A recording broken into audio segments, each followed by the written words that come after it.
Hello friends, मैं प्रीति सोनी छत्तीसगढ़ से। दुनिया भर के जितने लोगों ने भी कलयुग के अंत को लेकर भविष्यवाणी की है, उन सब ने भारत की ओर जरूर इशारा किया है।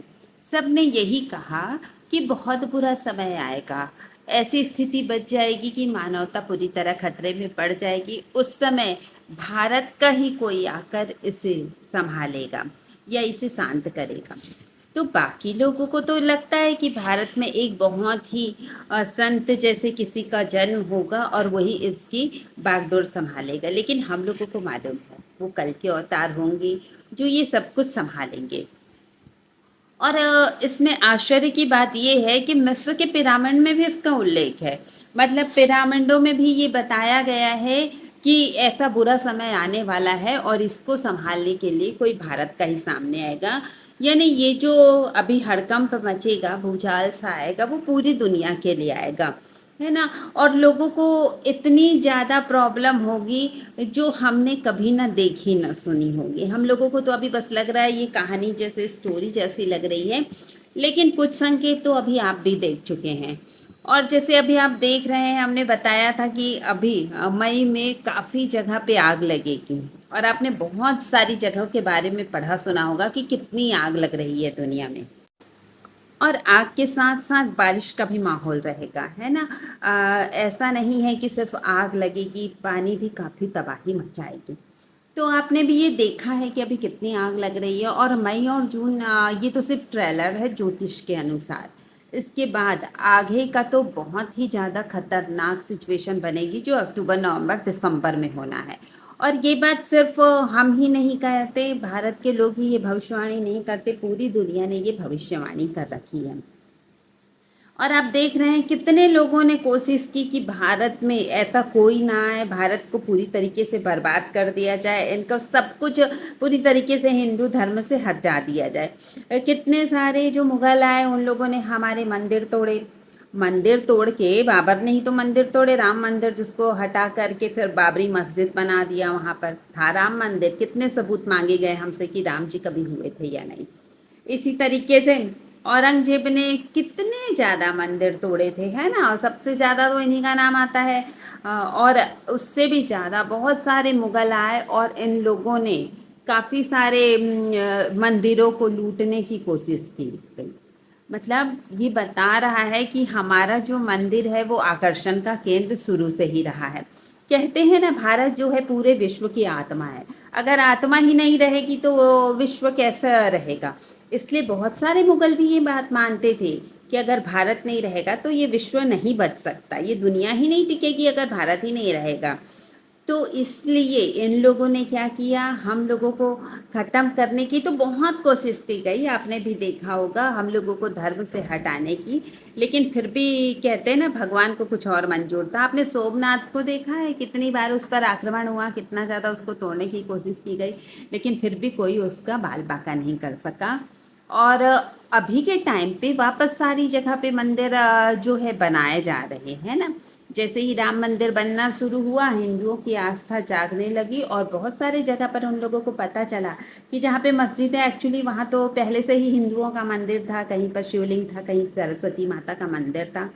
अभी एमपी में भी भूतसाला में ऐसा हुआ, है ना, कि वहाँ पर उस मुस्लिम लोगों की लड़ाई चल रही थी कि यहाँ पर हमारा मस्जिद था और हिंदुओं में भी सरस्वती माता का मंदिर था, ऐसा चल रहा था। फिर बाद में पता चला वहाँ सरस्वती माता का ही मंदिर था और उसके बाद कोर्ट ने इसे पास कर दिया।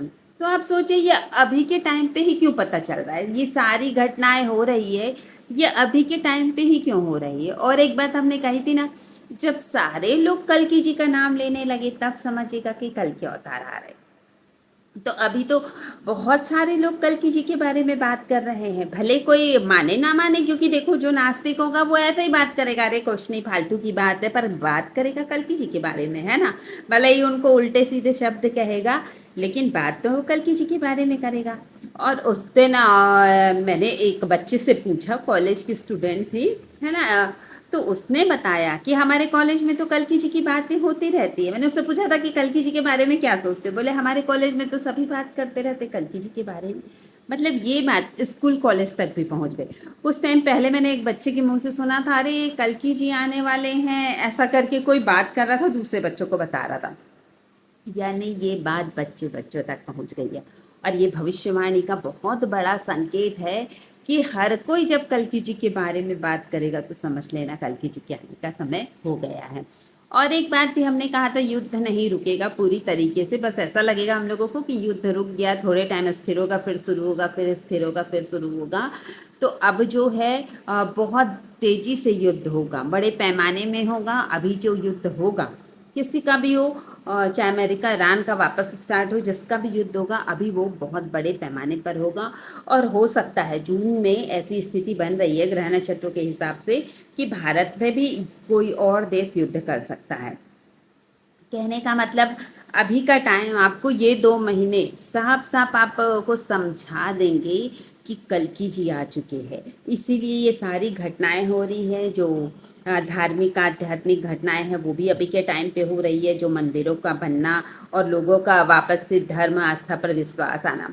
क्योंकि देखो भारत में मोस्टली कहा जाता है कि आप भी जानते हैं कि मुगल लोग मार मार के लोगों को धर्म बदलवा देते थे, है ना।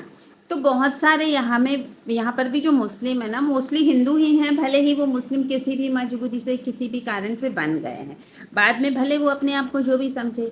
और वैसे तो पूरा विश्व ही सिर्फ एक सनातन धर्म ही था, बाद में सब बदलते गए, अपनी अपनी संस्था बनती गई और लोग फिर अलग अलग धर्म बना लिए, है ना। तो इस तरीके से वापस से जो जहाँ पर था, जहाँ पर जिसकी जड़ थी, वापस सबको जड़ की ओर आना ही पड़ता है। तो वो वापस से वो जड़ में जब हम खाद पानी डालेंगे तो जितने फूल पत्ते होते हैं सब हरे भरे नहीं हो जाते, इसी तरीके से हो जाएगा जब सनातन की धर्म बढ़ेगी और जब कल्कि जी आएंगे तो सब कुछ सही हो जाएगा। और देखो ये भागवत में ये बात लिखी हुई है जहाँ पे कलयुग का वर्णन दिया गया है कि जब भगवान आएंगे ना तो देखो बुरे लोग तो नहीं सुधरेंगे, जिसके मन में दुष्टता है वो कल्कि जी पर भी उंगली उठाएंगे, क्योंकि जो बुरे लोग हैं वो हमेशा बुराई ही ढूंढेंगे। लेकिन जो सात्विक प्रवृत्ति के लोग हैं, साधु प्रवृत्ति के लोग हैं, वो समझेंगे कि ये भगवान है। और जिनके मन में थोड़ी बहुत आस्था है, जिनके मन में थोड़ी भी भाव है, जरा सा भी भाव है, वो समझेंगे कि ये भगवान है। और जिनको ये बात समझ आएगी कि ये वाकई में भगवान है और जिनके मन में उनके प्रति आस्था और प्रेम पैदा होगा, उनका मन उसी टाइम सात्विक हो जाएगा और वो सत्य के रास्ते पर चलने लगेंगे, सत्य के रास्ते पर, धर्म के रास्ते पर वो वापस से चलने लग जाएंगे।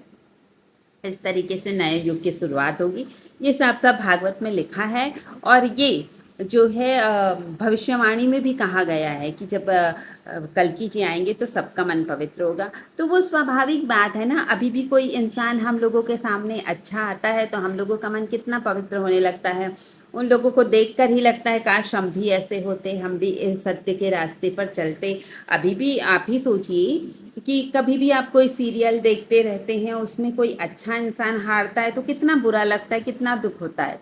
अगर आपको ऐसा लगता है तो आप समझिए मन से बहुत अच्छे हैं, जो आप सच्चाई को हारते नहीं देख सकते। तो बिल्कुल यही स्थिति होने वाली है, सत्य अधर्म का नाश तो होगा ही, साथ में जिसका मन पवित्र है वो अपने आप भक्त बन जाएगा। इसलिए बार बार कहते हैं कि मन की पवित्रता पर ध्यान दीजिए। आप पूजा पाठ नहीं करते, ध्यान नहीं करते, कोई बात नहीं, सिर्फ अगर आपका मन पवित्र है और आप धर्म के रास्ते पर हैं तो आप यकीनन बहुत बड़े भक्त हैं।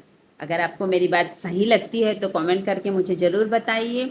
और अगर जो जिनको हमारा वीडियो अच्छा लगता है तो वो लाइक कमेंट शेयर तो ज़रूर करेगा, और जो नए हमारे चैनल पर, हमारा चैनल सब्सक्राइब ज़रूर करें। थैंक यू फ्रेंड्स, जय कल्कि देव।